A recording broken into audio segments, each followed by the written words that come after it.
दोन दगड पाहिजे ना. अजून काय पाहिजे? अजून एकच दगड पाहिजे ना. आणि दोन पाहिजे. अर्णवकडे काय? क्रिस्टल दगड.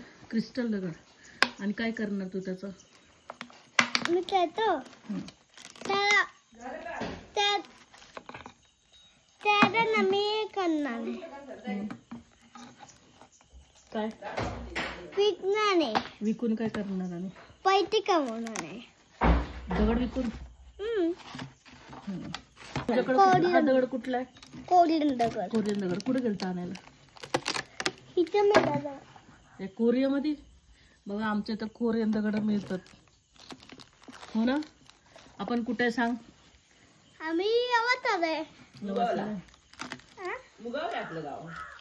अगं यावत आहे. लावाचा खाली आलं दाशव्यामध्ये. मुगाव म्हणतात. ते खायचं नाही, ते काढ. नदीच्या शेजारी. तू कोरियन दगडाचं काय करणार मला सांग? कोरियन दगड तो मी विकणार आणि पैसे घेणार. पैसे?